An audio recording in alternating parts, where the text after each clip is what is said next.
1월부터 2달 동안 지금 예배에 대한 설교를 듣고 있죠.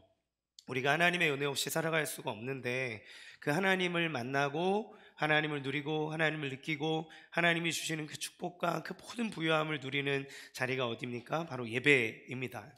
그래서 다윗은 그토록 예배를 사모했고 자기의 평생에 단 한 가지 소원이 있다면 주의 성산에서 주의 성전에서 하나님 앞에 온전하게 예배드리는 것이 내 인생의 소원이라고까지 말하는 거죠.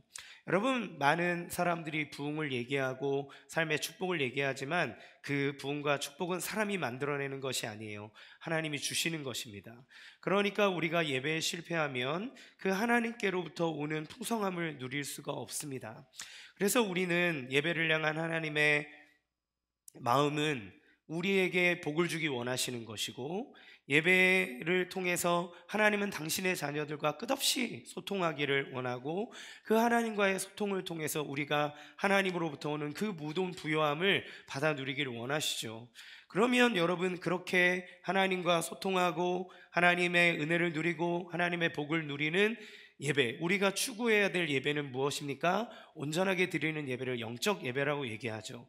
예배하는 자는 영과 진리로 예배할 것이라고 했기 때문에 그렇습니다. 오늘 로마서도 너희가 마땅히 드려야 될 영적 예배라는 것에 대해서 얘기하죠. 그러면 여러분, 영적 예배라고 하는 것이 무엇일까요? 우리가 그토록 추구하고 우리가 하기 원하는 영적 예배라고 하는 것은 무엇일까요? 오늘은 그 영적 예배에 대해서 함께 나눠보기를 원합니다. 영적 예배는 무엇인가? 첫 번째는 몸을 드리는 것이 영적 예배입니다. 우리가 예배는 무엇으로 드립니까? 우리가 영으로 하나님을 예배하고 하나님을 찬양한다고만 생각해요. 여러분, 정말 근데 그렇습니까? 우리는 우리의 입과 우리의 성대를 통해서 하나님을 찬양합니다. 우리는 우리의 두 팔을 들어서 하나님을 높이고 경배를 드립니다. 우리는 우리의 무릎을 꿇어서 하나님께 낮아짐과 우리의 간절함을 표현해요. 이게 무슨 얘기입니까? 영으로 드리는 예배가 육체와 무관하지 않다는 것을 얘기하는 거예요. 영으로 드리는 예배하면 방언을 하고 어떤 신령한 어떤 그런 일들이 일어나는 것을 생각하지만, 영으로 드리는 영적 예배의 가장 중요한 첫 번째는 무엇이냐면 몸입니다. 여러분, 이 바울과 사도들이 활동했던 시대에 그 시대를 주름잡고 있었던 철학 중에 하나가, 철학과 종교 중에 하나가 뭐였냐면 영지주의라는 게 있었어요. 영지주의, 날리즘입니다. 지식을 중요하게 여기는 거예요. 근데 어떤 지식이냐면 영적인 지식이에요. 이 사람들이 가지고 있는 생각은 어떤 생각이었냐면, 영적인 것은 고귀하고 거룩하고 깨끗하고 의로운 겁니다. 그런데 반대로 육체는 더럽고 타락하고 하등한 거예요. 이 생각을 가지고 있는 겁니다. 그래서 이들은 무엇을 추구하냐면 영적인 지식을 계속 추구하는 거예요. 그것을 연구하고 생각하고 그것을 따르는 겁니다. 그러면 그들의 삶은 어땠을까요? 되게 신기하게도 이 철학과 사상을 갖고 있는 사람들의 삶은 극단적인 두 가지 양상으로 나타났어요. 첫 번째 뭐냐면, 성향은 육체는 부정한 것이기 때문에 아주 강력한 금욕주의적 사람들이 일어나기 시작합니다. 왜냐하면 육체는 쳐서 복종시켜야 되고 육체의 욕구를 따르면 거룩한 영의 생각을 할 수 없으므로 육체를 계속 치는 거예요. 금식을 하고 몸을 상하게 하고 못 살게 하고 그리고 고행을 쌓고 이렇게 하는 것을 통해서 영적인 더 거룩함에 도달할 수 있다고 생각했습니다. 그런데 같은 사상을 가지고 있으면서 나타나는 또 다른 극단이 있는데, 그것은 뭐냐면 방종과 물러남입니다. 왜 그런 일이 일어나냐면, 몸은 어차피 더러운 거예요. 어차피 내가 뭘 하든 어떻게 하든 더러운 겁니다. 영은 깨끗한 거고. 그러면 영을 잘 깨끗하게 해주고 몸은 어차피 더러운 거기 때문에 더러운 상태로 내버려둬도 상관없는 거예요. 내 영은 깨끗하기 때문에 몸은 하는 건 이거는 잘못이 아니라고 생각하는 거죠. 이런 사람들은 영적인 것들을 막 얘기하지만 그러나 삶은 문란합니다. 막 몸을 마음대로 구르고 음란하고 그리고 거룩하지 못한 것에 가고 그곳에서 그걸 하면서도 이건 몸은 어차피 더러운 거기 때문에 상관없다고 생각하는 거예요. 여러분, 그런데 오늘 성경은 뭐라고 얘기합니까? 우리의 몸을, 너희의 몸을 거룩한 산 제물로 드려라, 이렇게 얘기합니다. 몸을 드리라고 얘기해요. 여기에서 너희 몸이라고 하는 표현은 너희 자신을 이를 드리라는 말과 같은 겁니다.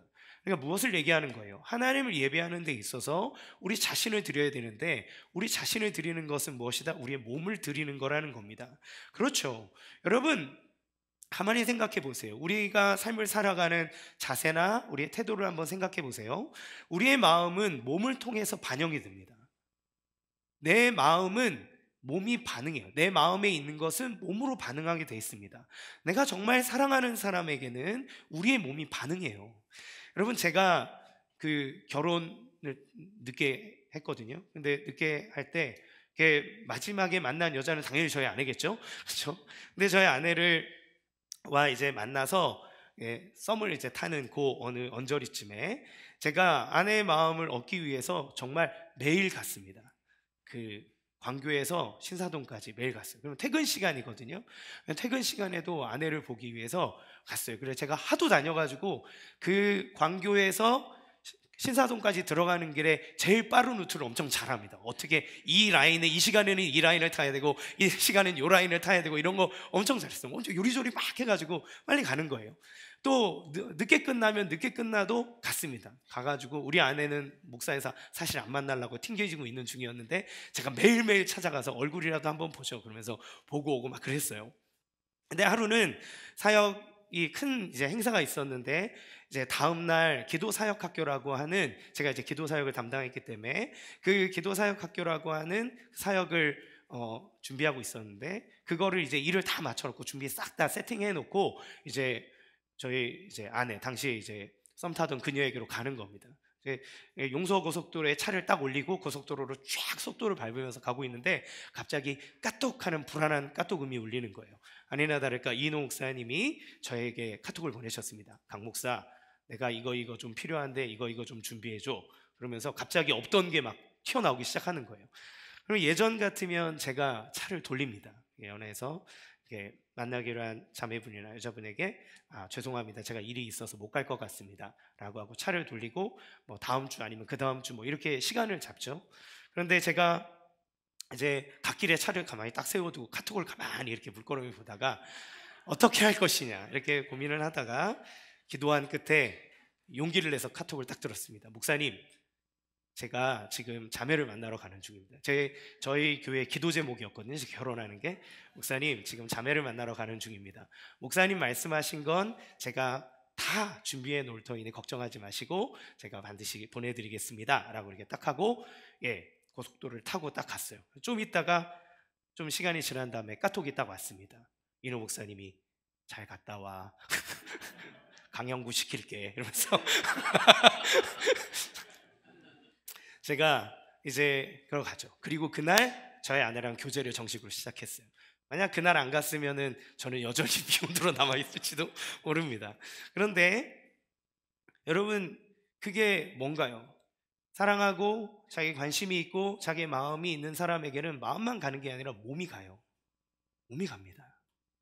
여러분, 부모의 사랑이 어떻게 자녀들에게 나타나나요? 몸으로 나타납니다. 특세기간 저희 아이가 독감에 걸렸어요. 독감에 걸리면 아내도 이제 독감이니까 올 수가 없는데 그래도 사모니까 새벽에 일어나서 같이 예배 드려야 되잖아요. 그런데 예배를 드리려면 잠을 좀 자야 되는데 애가 열이 나고 아프니까 그러면 엄마는 어떻게 합니까? 자다가 좀 이따 일어나가지고 대고 열재 보고 또 해열제 먹이고 또 조금 지나다가 좀 시간 맞춰놓고 자다가 조금 있다가 또 일어나서 열재 보고 이런 거 계속 반복하잖아요. 그래 힘들죠. 짜증이 나죠. 그래도 합니다. 짜증나는 게, 힘든 게 사랑이 없는 게 아니라 그 몸이 반응하고 있다는 것이 이미 사랑하고 있다는 것으로 나타나는 거죠. 이번 특세 때 보니까 주님 사랑하고 사모하고 아이를 사랑하니까 아이를 껴안고, 우리 23년생 애들 다 왔거든요. 전체 전출했습니다. 애들 이렇게 끌어안고 와서 애를 붙잡고 이렇게 두면서 기도하는 엄마들의 모습을 봅니다. 여러분, 사모하고 마음이 생기면 그 사랑하는 곳에 가는 것이고 그런 거죠. 예수님이 우리를 사랑하셨기 때문에 어떻게 하십니까? 예수님은 인간의 몸을 입으십니다. 예수님은 몸을 입으셨으므로 우리처럼 되신 거예요. 우리를 대신하려면 우리가 되셔야 됩니다. 영원하신 영원한 하나님이 우리처럼 되기 위해 하나님의 그 거룩한 모습을 버리고 피조물의 옷을 입으신 거예요. 다른 존재로서가 아니라 같은 존재로서 오심으로써 그 몸을 입음으로써 우리를 향한 하나님의 사랑을 보여주는 겁니다. 예수님은 우리를 향한 최고의 사랑을 그 몸으로 나타내셨는데 그게 어떻게 드러납니까? 우리의 죄를 위해서 우리의 몸을 입으셨으므로 그 죄된 몸을 당신의 몸에 채찍을 맞으셨고 십자가의 그 몸을 박힘으로 말미암아 온 몸으로 우리를 대신하여 우리가 당해야 될 죄의 삭과 고통을 받으시고 저주를 받으심으로써 우리를 향한 자기의 사랑을 확증하신 겁니다. 그 몸을 통해 드러나는 거예요. 그래서 종교개혁자 칼빈은 이렇게 얘기합니다. 한번 화면을 보고 함께 읽어보겠습니다. 시작. 그분은 자신이 우리를 해방시키셨고 정죄당하여 우리를 사면하셨고 저주받아 우리를 복되게 하셨고 속죄 제물이 되어 우리를 의롭게 하셨고 상하여 우리를 성하게 하셨고 죽어서 우리를 살리셨다. 그래서 그분을 통해 덕분이 순해지고 진노가 가라앉고 어둠이 환해지고 두려움이 진정되고 멸시가 멸시되고 빛이 탕감되고 수고가 가벼워지고 슬픔이 낙으로 변하고 불운이 행운으로 바뀌고 지옥이 얼어붙고 사망이 사망하고 필멸이 불멸로 변한다. 자비와 선이 모든 고통과 불행을 삼켰다. 할렐루야. 어떻게 이걸 이루십니까? 그의 몸으로 우리 대신 제물이 되사 우리를 둘러싸고 있는 그 모든 저주의 굴레에서 우리를 끊어냄으로써 우리를 향한 사랑이 드러나는 거예요.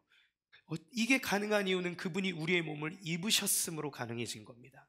그러면 예수님의 몸을 통해 구원을 얻은 우리는 어떻게 예배합니까? 삶으로 나타내는 예배라고 하는 건 어떤 것입니까? 먼저 몸으로 나타내는 거예요. 우리는 몸으로 기도합니다. 우리는 몸으로 사랑합니다. 우리는 몸으로 봉사합니다. 야, 내가 이렇게 해도 내 마음은 너한테 가 있어. 예, 마음이 가면 몸이 가는 거예요. 또 거꾸로 마음이 움직여 몸으로 나타나기도 하지만 거꾸로 몸을 움직여서 마음이 움직여지기도 해요.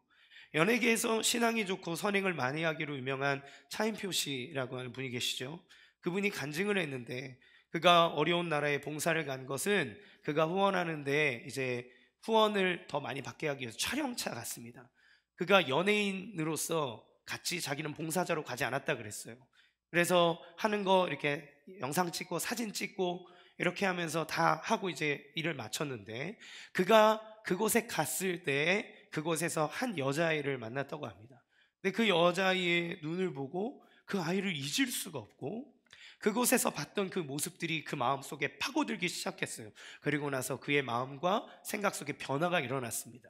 여러분, 어떻게 그게 가능한가요? 그가 그 자리에 가 있음으로써, 그 몸이 그 자리에 있음으로써, 처음에 갈 때 마음은 내가 애들이 불쌍하고 내가 애들이 뭐 사랑스럽고 이들을 위해서 뭘 해야 되는 것이 아니라 그저 촬영하고 내가 이게 해야 될 일을 하러 갔지만 그 몸이 그 자리에 갔을 때 그 마음이 변화되는 거예요.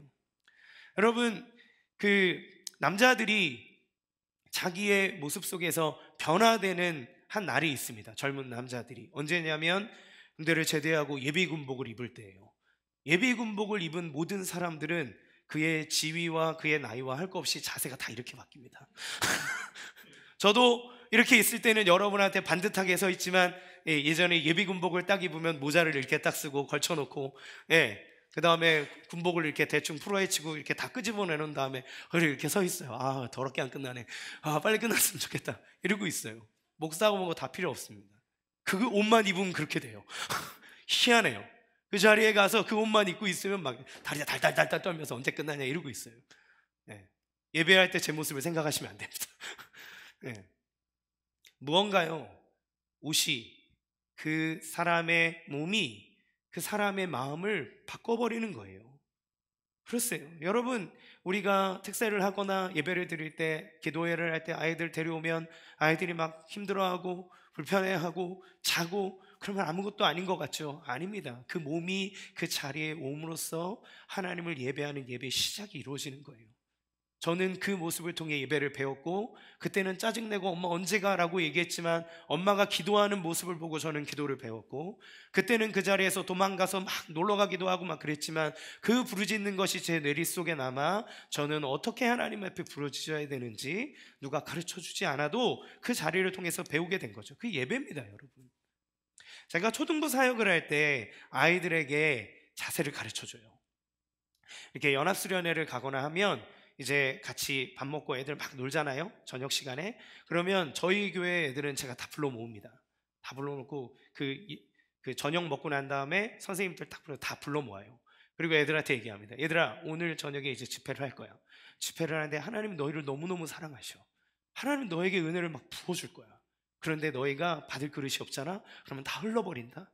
너희가 하나님 앞에 마음의 뚜껑을 닫고 있잖아? 그러면 너희가 하나님 주신 은혜를 그릇에 담을 수가 없어. 너희 마음을 준비해야 돼. 너희들 내가 목사님이 알려준 거를 따라해봐. 얘들아, 찬양할 때는 어떻게 해야 되냐면 한 손을 들어서 하나님의 이름을 높이고 너의 왼손을 너의 가슴에 대. 그리고 너를 불러주시고 너를 위해 십자가를 지시고 너를 구원해 주시고 너를 사랑하시는 예수님을 묵상해. 그렇게 찬양하는 거야. 자, 우리 다 같이 한번 해볼까? 손을 들고 가슴에 손을 씁니다. 찬양 한번 해보자. 우리들을 위하여 십자가에 못 박혀. 이걸 연습시켜요. 그러면 아이들이 집회 가면 처음에는 어떻게 예배해야 되는데 어떻게 찬양해야 되는지 모르잖아요. 근데 배운 대로 합니다. 이렇게 들어가요. 얘들아, 신나는 찬양이 나오면 박수를 이렇게 쳐. 이렇게 치지 말고 여기까지 가슴까지 벌려서 자, 준비 시작. 그럼 계속 이거 연습합니다. 얘들아, 기도할 때는 말이지 주여라고 불러. 하나님은 네 옆에 계시지만 네 간절함이 하나님 앞에 드릴 때 하나님 너의 기도를 들으실 거야. 자, 지금부터 준비해볼까? 자, 연습. 주여 시작. 주여 주여 주여. 이거를 집회 들어가기 전에 아이들이랑 밥 먹고 나면 저녁 시간에 애들 놀고 싶잖아요. 근데 애들한테 이걸 연습시킵니다. 찬양은 이렇게 하는 거야. 기도는 이렇게 하는 거야. 너가 하나님 앞에 이렇게 예배 드리는 거야 라고 자세를 알려줘요. 여러분, 그 밤에 어떤 일이 일어나는 줄 아십니까? 여러분, 어떤 애는 저 자리에서 막 이렇게 다른 교회 애들 중에 막 둘러 누워있고 기도의 시간 빨리 끝나기를 덜덜덜 떨면서 기다리는 아이들도 있지만 저희 교회 아이들, 대부분 아이들은 이렇게 찬양하면 울어요. 기도하기 시작하는데 1시간을 넘도록 아이들이 그치지 않습니다. 수련회 마치고 난 다음에 아이들이랑 설문조사해요. 수련회 오게 된 계기, 수영장이 있어서 친구들이랑 놀아서 너무 재밌을 것 같아서. 제일 마지막 질문 안에 이번 수련회 기간 너에게 가장 기억에 남는 거는 뭐냐? 기도회, 예배. 하나님 나를 사랑하심을 알았어요. 나의 기도를 받으심을 알았어요. 내가 기도할 때 나 이번 집회 때 방언받았어요. 내가 이번 예배를 드릴 때 하나님이 나의 마음을 만져주시는 것을 느꼈어요. 여러분, 예배의 자리에 있지만 우리가 우리의 몸을 드릴 때 하나님 그 안에서 우리의 마음이 바뀌는 거예요. 여러분, 예배 자리에 나오기 어려울 때도 우리의 마음은 안 돼도 우리의 몸으로 움직이는 겁니다. 그러면 그때 우리의 마음의 변화가 일어나는 거예요. 이번 특세에 참 많은 분들이 섬겨주셨습니다. 방송실은 전날 자막들을 준비해야 돼요. 각 그 자막을 준비하는데 강사님이 말씀을 주셔야 뭘 줄 거 아닙니까? 그럼 강사님 말씀을 주시면 저도 그거 보고 묵상하면서 기도회 때 이런 찬양을 해야 되겠구나 라고 하는 찬양을 정하죠. 기도 제목도 적어보고.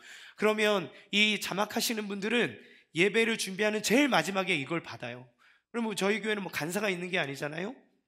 저희가 그 하는 모든 것 때문에 그분들은 회사 다녀와서 그 작업을 해야 됩니다.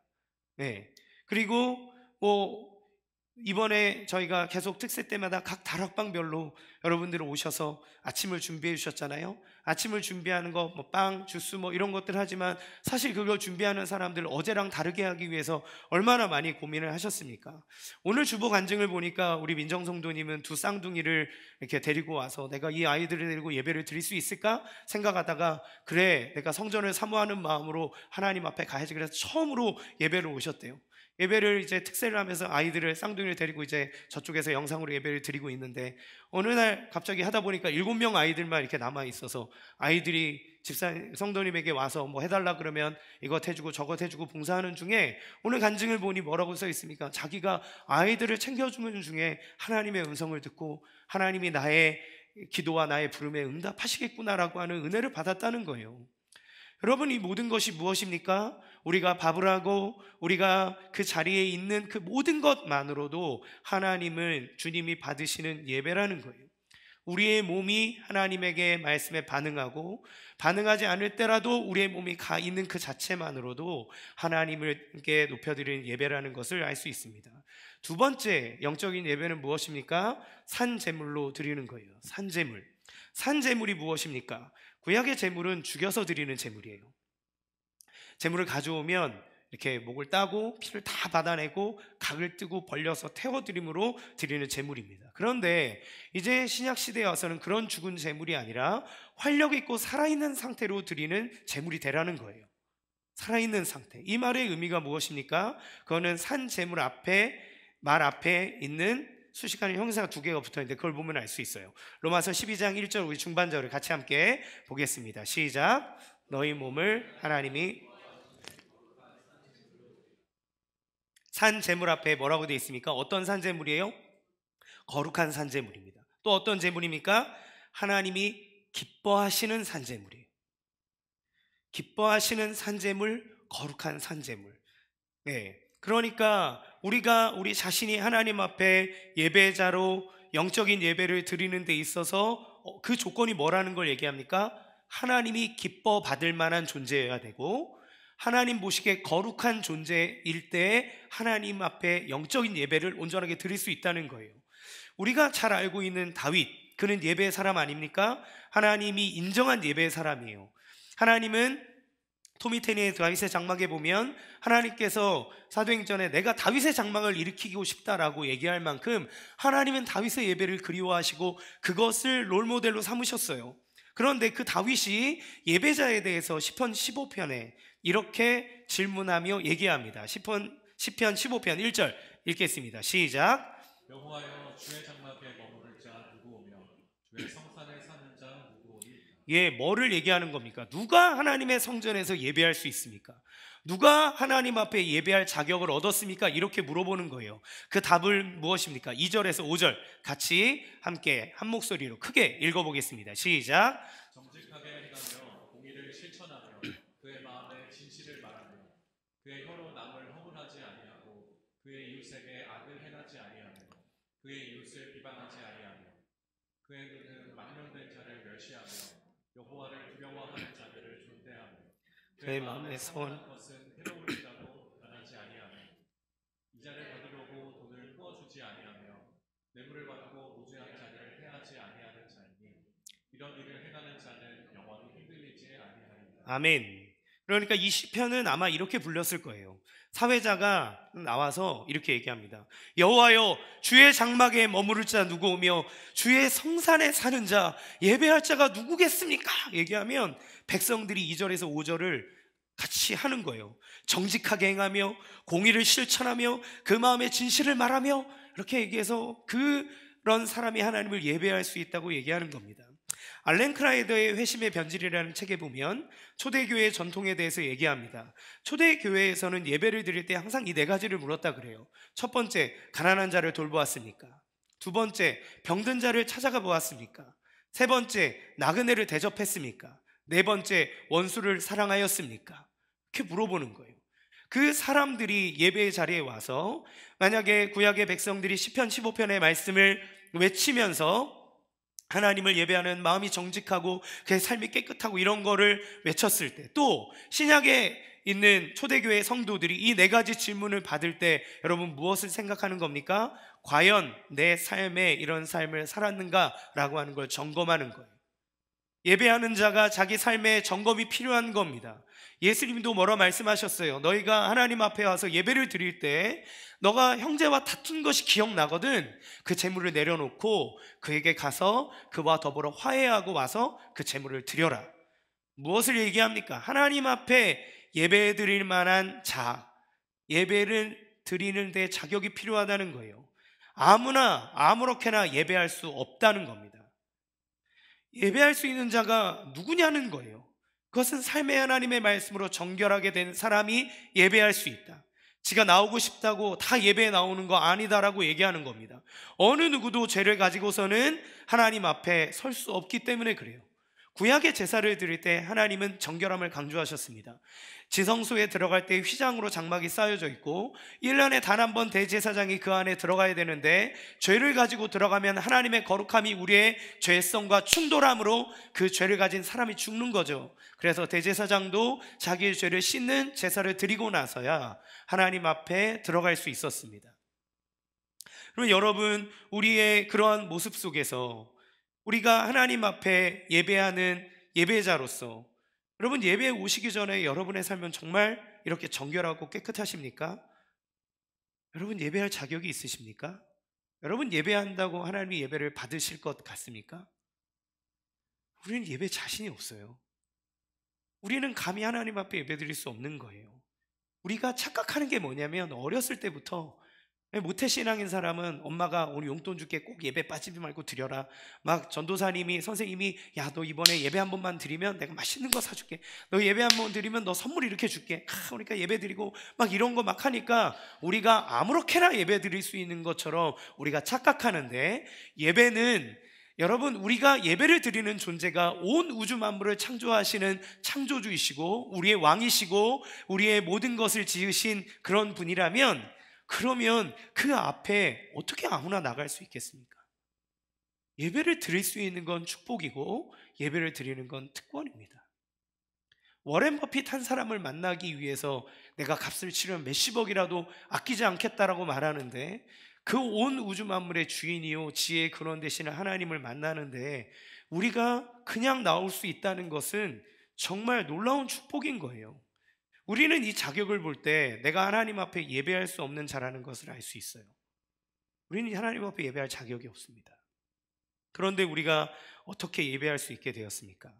그 이유는 오늘 본문 말씀에 나오는 첫 번째 단어, 접속사 그러므로에 있어요. 그러므로 우리가 이렇게 예배를 드린다고 말하는 겁니다. 그러면 그러므로라고 하는 이 접속사는 무엇을 받고 있어요? 앞에 로마서 1장부터 11장까지에 있었던 그 모든 하나님에 대한 이야기를 얘기합니다. 로마서에 대해서 지금 이 시간 자세히 말하면 열흘이 넘도록 얘기해도 부족함이 없는데, 간단하게 말씀드리면 우리가 어떻게 거룩하고 하나님이 기뻐 받으실 만한 산 제물이 될 수 있는가에 대한 신학적인 조건을 얘기하고 있는 거예요. 그 앞에는 우리가 하나님 앞에 죄로 가득하여 하나님의 진노를 받을 수밖에 없는 우리의 영적 상태를 얘기합니다. 그런데 우리가 어떻게 하나님 앞에 받아들여진 바 됩니까? 우리가 가지고 있는 죄가 어떻게 씻겨집니까? 하나님의 사랑, 연약한 우리를 바라보시는 하나님의 긍휼과 자비, 네가 나에게 올라올 수 있을 테면 올라와봐 라고 하는 조건이 아니라, 그 연약하여 하나님의 사랑을 받을 수 없는 우리를 향해 하나님이 긍휼의 마음을 가지시고 하나님이 자비를 베푸셔서 우리로 하여금 하나님께로 오게 하셨는데, 하나님 받아들이도록 하셨는데, 그것은 우리를 구원하기 위한 하나님의 은혜를 통해서 이루어졌다는 거죠. 하나님의 은혜가 우리에게 있으므로 우리가 하나님을 예배할 자격을 얻게 됐다. 그렇기 때문에 우리가 거룩하고 하나님이 기뻐 받으실 만한 산 제물이 될 수 있다는 겁니다. 예배할 수 있는 자가 되었다는 거예요. 이런 하나님의 사랑과 긍휼과 은혜가 어떻게 난 거예요? 예수님께서 먼저 우리의 산 제물이 되셨기 때문이에요. 예수님은 어떻게 제물이 되셨습니까? 히브리서 말씀에 보면 예수님은 우리의 죄를 해결할 가장 큰 대제사장으로 이 땅에 오셨는데, 동시에 그가 제사장이지만 그 제물을 뭘로 사용하셨냐면 자기 육체를 사용하신 거예요. 하나님과 우리를 화해시키기 위해 당신 스스로가 화목제물이 되시고 이 세상에 오셔서 우리를 위해서 십자가를 지심으로써 희생의 제사를 드렸습니다. 그러니까 예수님은 자기가 죽은 존재로서 예배를 드린 게 아니라 하나님의 율법의 모든 욕구를 충족시키는 완벽한 삶을 사셨고, 그 거룩함을 바탕을 통해 죄된 육체를 입어 하나님 앞에 십자가의 제단으로서 우리를 위해 거룩한 산 제물이 되신 거예요. 산채로 그 자체가 거룩한 삶으로서 그대로 하나님 앞에 드린 겁니다. 그리고 그 제물이 되신 예수님으로 인해 우리의 죄가 씻음을 받게 되고, 대제사장이신 예수님을 당신의 몸을 거룩한 산제물로 바침과 우리를 위해 단 한 번에 드리는 제사로 말미암아 영원토록 깨끗함을 받는 영단번의 제사를 우리를 위해 드려주신 거예요. 그러므로 그 예수님을 받아들이고 예수님의 십자가를 믿음으로 그의 핏부림을 받은 그 사람은 그 거룩한 보혈의 씻음을 받음으로 말미암아 하나님 앞에 거룩한 신분이 된 겁니다. 내 삶이 거룩해서가 아니라 예수님이 나의 죄를 씻어 주셨으므로 나의 본질은 죄인이나 그러나 예수님 때문에 내가 거룩한 자라 칭의를 입는 사람이 되어 하나님을 예배하는 자로 나가게 되는 거예요. 그래서 성경은 예수님 앞에 보혈의 씻음을 받은 우리를 이렇게 표현합니다. 고린도후서 5장 17절 같이 읽겠습니다. 시작. 그런즉 누구든지 그리스도 안에 있으면 새로운 피조물이라 그전 것은 지나갔으니 보라 새 것이 되었도다. 아멘. 우리가 그리스도 예수 안에 있을 때 고쳐진 게 아닙니다. 여러분, 나쁜 사람 얘기할 때, 버릇 안 좋은 사람 얘기할 때 제일 많이 하는 말이 뭔가요? 최근에 어떤 유명한 축구 선수가 이렇게 서로 다퉜죠. 그런 다툰 일 때문에 그 어린 선수에 대한 비난의 여론이 막 전 국민적으로 막 일어났습니다. 근데 제가 그 댓글 중에 제일 많이 본 댓글이 뭔지 아십니까? 사람 고쳐 쓰는 거 아닙니다. 왜냐면 천성이 그렇기 때문에 절대 안 바뀝니다. 네, 징계를 줘야 됩니다. 끊어내야 됩니다. 이런 얘기를 해요. 사람들 생각할 때 그쵸, 천성 안 바뀌어요. 여러분 바뀌던가요 여러분? 우리 안 바뀝니다. 잘. 사람이 자기가 마음을 먹고 뭐 좀 잘해보려고 하고 여러분 며칠이나 가던가요? 우리 좀 노력하고 몇 번 하다가 금방 포기하는 거 우리의 인생 아닙니까? 예수님이 우리를 어떻게 만드신 거예요? 고쳐주신 게 아니고요, 재창조하시는 거예요. 예수님의 십자가의 보혈을 믿어 구원을 얻었다는 것은 하나님이 에덴을 만드실 때 아담을 가장 거룩하고 아름답게 만드셨던 창조의 순간처럼 그리스도 예수 안에서 우리가 재창조의 역사를 입는 겁니다. 그런데 우리는 어때요? 우리는 계속 죄에 빠지잖아요. 그런데 예수님이 단번에 영원한 제사를 드리셨으므로 우리는 날마다 주님 앞에 새롭게 나아갈 수 있는 은혜를 입게 된 거예요. 그것이 우리의 자격이고 우리의 조건이 된 겁니다. 그리스도를 통해 새롭게 하심으로 우리는 날마다 주님 앞에 나아갈 때 예수 그리스도의 보혈을 통과할 때마다 새로워지는 하나님의 은혜를 입게 된 겁니다. 따라서 우리는 그리스도 예수의 은혜를 통해 예배하는 자가 될 수 있게 된 거예요. 죄를 가지고서는 하나님 앞에 설 수 없는데 그리스도를 믿는 믿음으로 그의 보혈로 말미암아 우리는 깨끗하게 되어졌고, 그 예수님의 거룩한 삶이, 우리의 죄는 예수님에게 뒤집어 씌워지고 예수님이 그 뒤집어 쓴 죄를 다 벌을 받으심으로 말미암아 우리는 예수님의 의로 옷을 입었기 때문에 이제 하나님이 기뻐 받으시는 거룩한 산 제물이 되어 하나님 앞에 나아갈 조건과 자격을 얻게 된 거예요. 여러분이 이 자리에서 예배하는 예배를 주님이 받으신다고 믿을 수 있는 이유는 무엇입니까? 그것은 우리를 구원한 그리스도 예수의 보혈 때문임을 믿으시기 바랍니다. 우리는 그 거룩한 신분을 가지고 날마다 은혜의 보좌 앞에 나갈 수 있는 거예요. 그 예배하는 자는 어떻겠습니까? 그 은혜를 받았기 때문에 우리를 비추시는 하나님의 은혜에 따라 내 삶에 있는 모든 더러운 것을 가져가시고 나를 거룩하게 하신 예수님의 은혜 때문에 우리의 삶의 변화를 맛보게 되는 거예요. 그것이 예배가 우리의 삶을 변화시키는 능력이고 원동력입니다. 우리가 잘 알고 아마도 모든 그리스도인들이 사랑하는 찬송을 꼽으라고 하면 대부분의 사람들이 Amazing Grace, 나 같은 죄인 살리신, 이 찬양을 꼽을 거예요. 잘 아시는 것처럼 이 찬송의 가사시를 지은 사람은 존 뉴턴이라는 사람입니다. 그는 젊은 시절 아프리카의 흑인들을 노예로 팔던 악명 높은 노예 상인이었어요. 여러분, 노예 상인하면 그냥 뭐 잡아다가 노예로 팔고 이런 것만 생각하지만 여러분, 세계사의 역사를 통해 노예 상인들이 얼마나 악랄한 존재였는지를 보면 경악을 금할 수 없습니다. 그들이 노예들을 움직일 때 그냥 뭐 쇠사슬에 줄 묶어서 그냥 어디 한 곳에다 몰아놓고 간 게 아니에요. 이들은 상품이잖아요. 그러니까 깔판에다가 한 명 한 명씩 눕힙니다. 그리고 누울 공간만 놔두고 그 위에 또 사람을 눕혀서 판자를 덮습니다. 그 뚜껑 위에 사람을 또 눕힙니다. 그리고 덮습니다. 그래서 그 바다를 지나가는 동안 거의 절반 가까이 되는 그 노예들이 이렇게 누워서 움직이지도 못하고 거기에서 싸고 이러는 동안 절반은 전염병으로 죽어나갈 만큼 그렇게 잔인무도하게 했던 것이 노예상이에요. 그런데 여러분 그거 아십니까? 당시의 유럽은 기독교 국가 사회입니다. 그들은 대부분 다 교회에 소속되어져 있고 하나님을 믿는다고 말하는 사람이에요. 그런데 하나님을 믿지만 그들의 삶 가운데는 노예를 팔고 자기의 이익을 위해서 어떤 잔인한 짓도 마다하지 않던 것들이 그 사람들의 삶이에요. 종교인인 거예요. 그런데 그가 예수님을 만났습니다. 예수님을 만나고 예수님으로 말미암아 자기의 신분의 변화가 일어났다는 것을 알게 되었을 때 그는 자기의 인생의 노년에 이 노래로서 하나님 앞에 찬양을 드렸습니다. 근데 그가 평생 잊을 수 없는 두 가지가 있다고 고백했어요. 한 가지는 무엇입니까? 나는 정말 용서받을 수 없는 죄인이었다. 나는 어떤 상황으로도 하나님 그 거룩하심 앞에서 용서받을 수가 없는 죄인이었다. 그런데 또 기억하는 두 가지는 뭐냐면 그럼에도 불구하고 그런 나 같은 죄인을 위해서 예수님은 이 땅에 오셨고 나의 그 죄를 예수님이 다 짊어지시고 십자가에 죽으셨다는 것이고 그 주님은 그렇게 악랄한 죄를 짓고 있는 나임에도 불구하고 나를 잊어버리지 않으시고 나를 위해 피값을 치르셨고 나를 구원해 주셨다는 것에 감사한다는 거예요. 이 두 가지를 자기 평생에 잊지 못하는 겁니다. 그 은혜를 잊지 못할 때 그의 삶이 변화된 거예요. 그가 변화된 원동력이 어디에 있습니까? 그의 결심입니까? 그의 의지입니까? 아니요. 자기를 구원하신 예수님을 온전하게 바라보는 그 믿음을 통해서입니다. 우리가 삶으로 드려지는 예배, 영적인 예배라고 하면 우리는 우리의 의지에 달려있다고 생각하지만 그렇지 않습니다.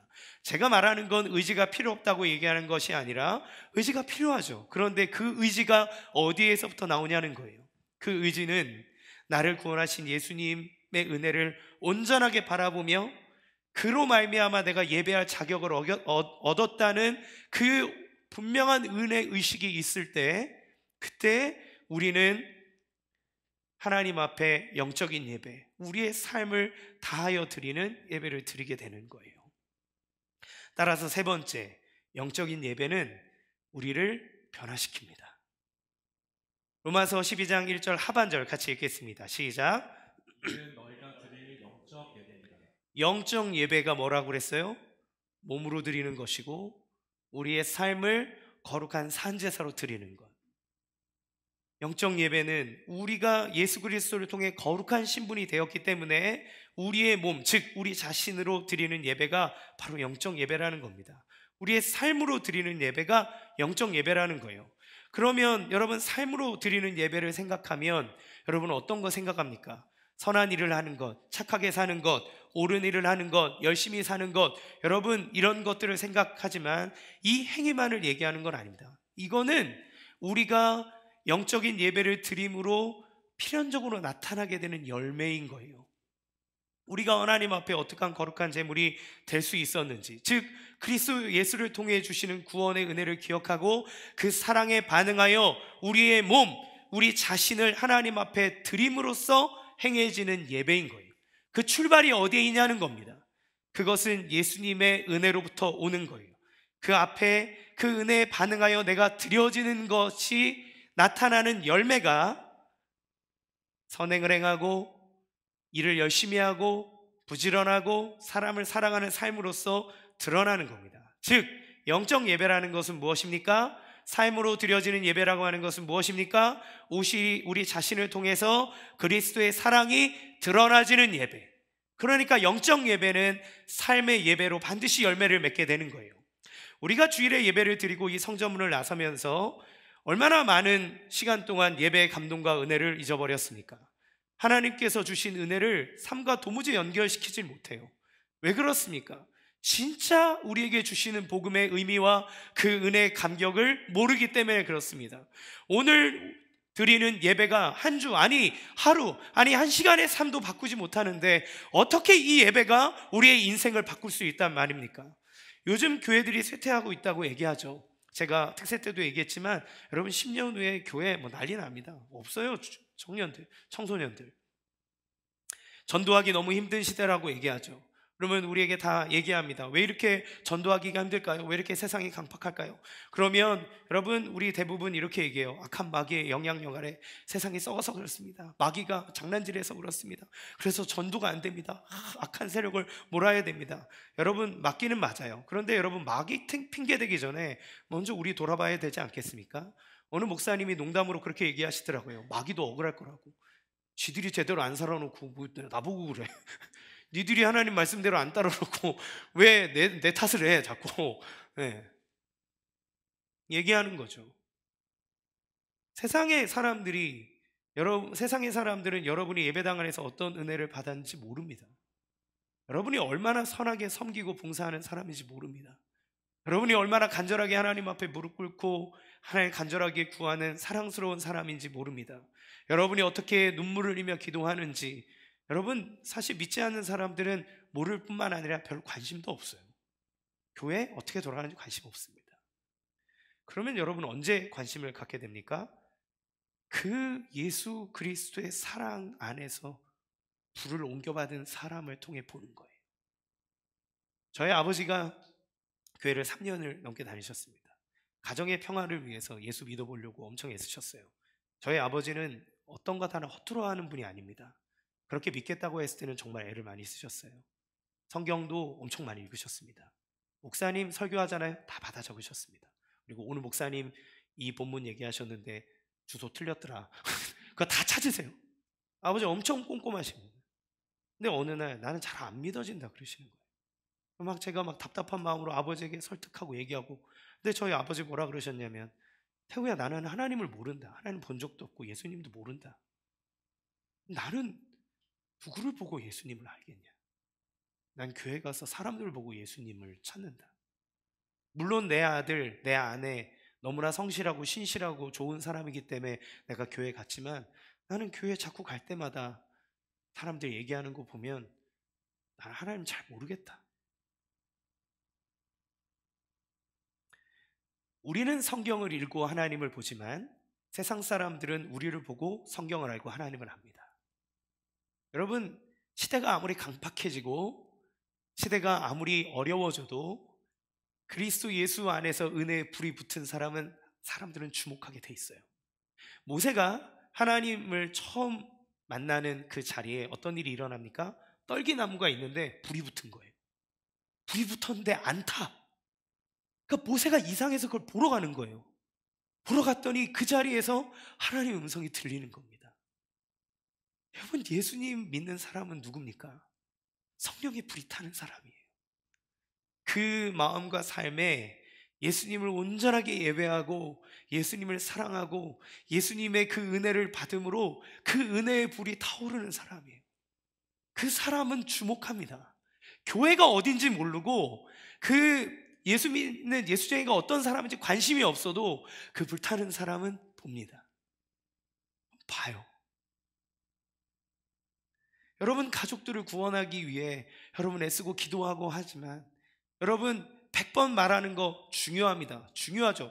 전도는 반드시 말해야 됩니다. 말하지 말라는 게 아니에요. 근데 말하기 전에 여러분이 하나님을 믿는 믿음, 그리스도 예수를 믿는 믿음 안에서 여러분의 마음이 예배로 말미암아 불이 타올라야 돼요. 그것이 우리의 삶을 바뀌게 하고 그로 말미암아 영향력을 끼치게 되는 겁니다. 여러분은 온전한 영적인 예배를 드리면 우리의 몸과 삶의 변화가 일어나요. 하나님의 임재의 연습이라는 책에 보면 늘 주님과 동행하는 로렌스 형제의 이야기가 나옵니다. 그 사람의 이야기예요. 그는 수도원에서 주방 일을 했던 수도사입니다. 그는 날마다 모든 순간 하나님의 임재를 경험했고, 그런 그의 영성은 놀라워서 지금까지도 그의 이야기는 우리에게 큰 도전을 줍니다. 그런데 그의 가르침이 귀한 이유는 뭐냐면 심오한 것도 아니고 고결한 것도 아닙니다. 겸손함과 단순함에 있어요. 단순함은 뭐였냐면 그가 원한 건 딱 한 가지인데 하나님의 임재입니다. 하나님이 계시다는 걸 알았고 믿었기 때문에 그는 자기의 삶에 늘 하나님이 임재하기를 원하는 마음이 있었어요. 그런데 그 로렌스 형제의 삶을 정의하는 기도가 이렇습니다. 잘 들어보세요. 냄비와 프라이팬과 모든 사물의 주인이신 여호와여, 식사 준비와 설거지로 나를 성인이 되게 하옵소서. 로렌스 형제가 주방에서 수도사로서 일을 하는데 매일 밥을 하고 사람들의 밥을 지어주고 설거지를 하는 그 일 가운데 그는 하나님의 임재를 경험하기를 원했습니다.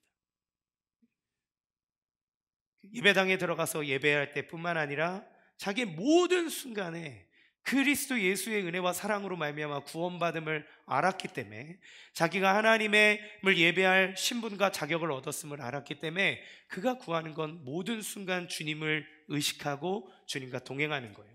그래서 이 기도 한 문장은 한 사람의 삶과 생활 방식, 믿음의 정수를 그대로 담고 있는 거예요. 일하는 시간과 기도하는 시간이 다르지 않다. 내가 사람을 만나는 시간과 예배하는 시간이 다르지 않다. 내 삶에 하나님 앞에 몸으로 드리는 이 영적 예배는 내가 있는 그 모든 순간과 다르지 않다. 그렇기 때문에 냄비와 프라이팬과 모든 사물의 주이신 여호와여, 식사 준비와 설거지로 나를 성인이 되게 하옵소서라고 하는 이 기도는 우리의 삶 가운데 동일하게 나타나지 않겠습니까? 키보드와 모니터에 주목한 자이신 여호와여, 내가 이 보고서를 작성하며 주님 앞에 성인이 되기를 원합니다. 주님, 내가 설거지를 하며 내가 방을 닦으며 아이의 똥기저귀를 갈아주며 주님, 저는 이 일을 통해 하나님 주님 앞에 거룩한 자로 드려지기를 원합니다. 그렇다면 제가 이 말씀을 통해 삶으로 드리는 예배라고 하는 것의 목록을 여러분에게 말씀드리고 싶지 않습니다. 여러분 다 아실 거예요, 뭐 해야 되는지. 안 되는 이유가 무엇입니까? 그리스도 예수에 대한 은혜의 끊어짐입니다. 여러분의 의식과 의지에 기대하는 거예요. 여러분, 우리가 특세 기간 동안 예수님에 대한 이야기를 할 때 무엇을 배웠습니까? 내 믿음 흔들려서 믿을 게 못 됩니다. 내 의지 아무것도 안 돼. 금방 내려놓습니다. 여러분, 우리 막 들어갈 때 막 예배 오다가 싸우시는 분 간혹 계시잖아요. 부부가 막 싸워요. 싸우고 막 식식 왔는데 예배 드리니까 은혜를 받습니다. 그래 주님, 제가 우리 남편 사랑하고 더 받아주고 섬기겠습니다. 그리고 차 타고 딱 들어가면서 얘기 시작하다가 다시 열화가 막 치고 올라서 막 싸우고 막. 우리의 의지와 우리의 믿음은 늘 흔들려서 하나님 앞에 온전할 수 없지만, 우리를 구원하신 그리스도 예수의 사랑과 그 성령으로 말미암는 은혜의 불이 우리 가운데 붙으면, 그러면 그 마음으로 살아가는 우리의 삶의 모든 것은 하나님을 향한 예배가 되는 거예요. 여러분이 밥을 차려도, 설거지를 하는 것도 예배고, 여러분이 보고서를 쓰는 것도 예배고, 여러분이 잠을 자는 그 순간도 예배가 되고, 여러분이 사람들과 어울려서 노는 그 자리도 예배가 되고, 그 모든 것에 하나님의 사랑과 임재와 부여함과 풍성함이 임하는 하나님의 놀라운 예배가 되는 겁니다. 여러분, 예수님을 통해 거룩하고 하나님이 기뻐하시는 산제물이 되었음을 알고 몸을 드리며 하나님 앞에 나아가는 믿음의 사람이 되기를 원합니다. 우리를 위해서 모든 것 아끼지 아니하고 은혜 주신 그리스도 예수의 사랑에 반응하여 내가 이제는 예수님 때문에 하나님을 예배할 자격을 얻었다는 것을 기억하고 그 은혜의 보좌 앞에 담대히 나가기를 원합니다. 그리고 그 은혜 안에서 예수님 사랑의 역사, 성령의 불을 받기를 원합니다. 그러면 여러분을 통해 주님이 드러나고, 여러분의 삶은 주와 동행할 뿐만 아니라 여러분의 삶은 하나님이 주시는 놀랍고 풍성한 것들로 가득 차게 될 줄로 믿습니다. 그러한 예배가 우리 가운데 회복되기를 주님의 이름으로 간절히 축원합니다. 이 시간 같이 함께 찬양하겠습니다.